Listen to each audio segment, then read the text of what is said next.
So we've done the first part of the program, and the next part is a little bit about professional learning communities. What are they? And then building the partnerships we're going to need to sustain this work. Okay, so in looking through literature as we were building this experience and cobbling together the many, many different pieces of this, we were looking at different models, and we liked the professional learning community model. And as you see here, it's an active group. What is a PLC, a professional learning community? It's a very active group. You can't sit and just be an observer if you're in a PLC. You're an important, equal, and active member of that. So no matter what your level of experience or expertise is, and I heard some people come as they came in this morning said, oh, I've got a bunch of zeros on my, surveys that I've done. I don't know this. I haven't been trained in this. I've got little experience in that. Your view is just as important and just as valued as somebody that might be sitting next to you that might be a 30-year teacher. You've got a different view and a different voice, and you've got kids in your class too. So all of this, the whole purpose of this, why do the feds give us money for this? It isn't for us. It isn't for your training. This is about your kids. So let's see as we go through this experience what we can do to change how kids learn. Okay, it's our thought, the core group that's putting this together, that through a lens of environmental education, everybody learns better. Everybody becomes stronger in all those topics.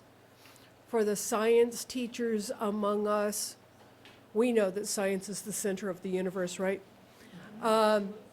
We recognize that we have non-science people here, and they are a very valued voice in this one too.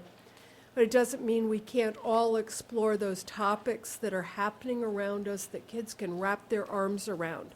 And that's part of the reason why we have the PLCs that we have, is because those are things that you folk were telling us when we first did our needs survey back in November. These were things that intrigued you. These were areas that you wanted to explore.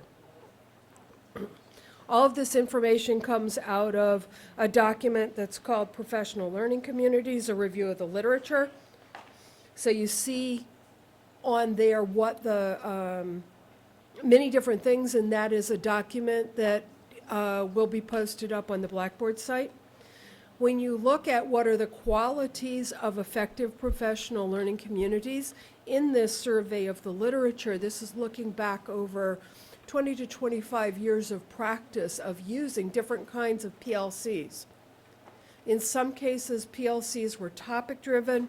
In other cases, PLCs were empowering your unit of teachers at your school to improve your school.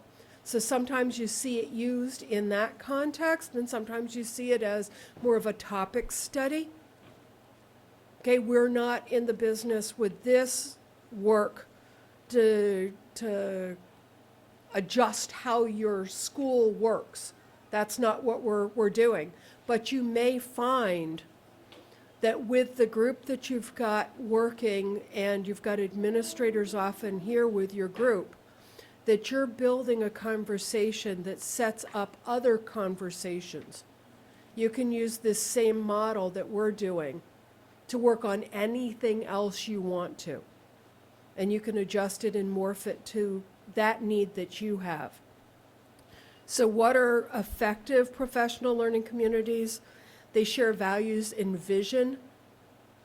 And I'd say they're all crazy people because they signed on for this, and I thank you. Okay, yeah, sure, I'll sign on for 75 hours worth of work over my summer. Thank you very much. You have a collective responsibility of working together, so there's a little bit of peer pressure. So as you're working in your group, you're going to find that somebody's not having a good day, and you kind of help them out, drag them along, support them, and they'll be supporting you on another day that you're not maybe up to yourself. So I'd say, yeah, share with your community what's going on in your life if something's getting pretty rough and rocky. They will help you. Okay, this is meant to be a support. And this whole piece of easing isolation, because we've got some people doing a professional learning community, one of the groups, that nobody else in their school is doing. So you're feeling a little, oh my gosh, who are those people that I'm going to be playing with all year? You're going to have a whole new set of friends starting today on that, and another community that you can draw on. So with this, you also are reflective of professional inquiry. You can take your group in a lot of different directions. Somebody can really dive into some of the research if that part really is an interest to you. You can share ideas. We're going to be giving you threaded discussion questions through the Blackboard over this year's time, asking you to think some deep thoughts, asking you to share what does this mean to me in my practice. And to share those ideas, that deprivatization of practice means that when I make a lesson, I don't go hide in my corner with it. A better lesson is going to be, I'm sharing it out there. This is what I think would work in my third grade class. What do y'all think? And we're asking everybody to chime in. Ooh, I like that. I'm going to steal that for my 8th graders because it's equally valid there. Ooh, that gave me another idea. I think you should explore this possibility. That's what we're looking to grow. You saw some great examples of that when you were sharing out your work from this morning's exercise. How much of that vision did any one of you have going into that table? And how full was that vision after only a half hour sitting at that table? And how much more full could that vision be if you had a couple of months to keep pinging ideas off of each other, sharing experiences? Ooh, I did something like that. Would this model work as you grow what you're doing? So this deprivatization of practice is a really important piece here. It means that you're inviting somebody else into your head, into your notebook, possibly into your classroom, to share those ideas and to learn from each other. Critique each other, but in a helpful way of saying, ooh, I'd have done it this way. I thought what you did was cool. Your thought made me go in this direction. Or have you considered this? Or did you notice that you do such and such? I think it's cool. Okay, so that is part of what we're going for. That collaboration is just inherent in what we're doing, and that the group think as well as the individual learning is enhanced in this process. So your PLC group should be brilliant by the time you're done, because you're going to be sharing a ton of ideas back and forth. Individually, everybody should grow, regardless of how much work you've done in that area already. Some of you may have come in fairly well skilled in that area and have a lot to share. And I certainly hope by the time we're done, everyone will have much fuller pockets when you leave.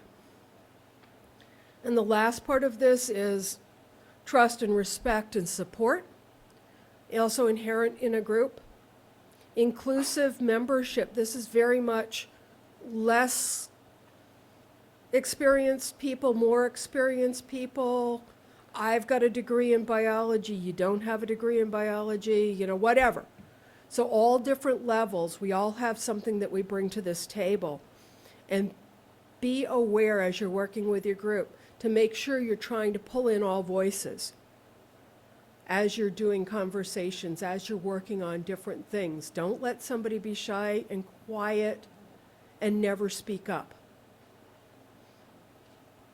So openness and networking and partnerships, part of this direction is what Susie's going to help us explore in the last half of today, because we can't do this alone.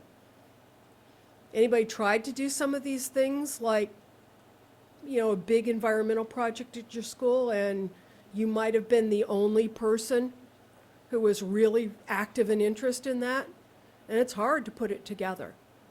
Anybody here have a school garden? Is it a one-man operation? Can it be a one-man operation? It really can't.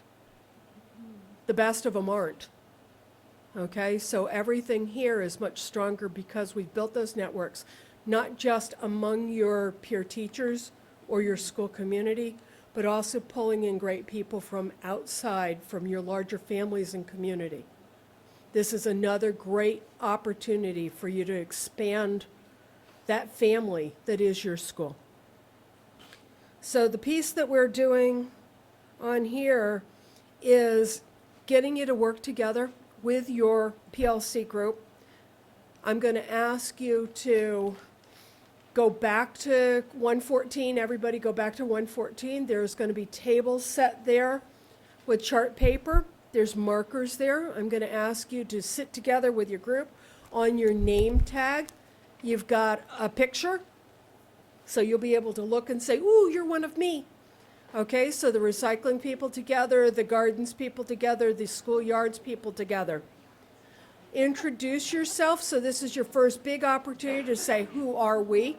There are a few more stray people that are not here today that are also part of your group, but this is the larger core of that. And the work that I want you to do out of this is to create a list of what you want to get out of your PLC. So I want you guys to think and talk together. What do you expect to get out of your PLC? Topic information or networking information or whatever, where you think you want to drive that PLC to.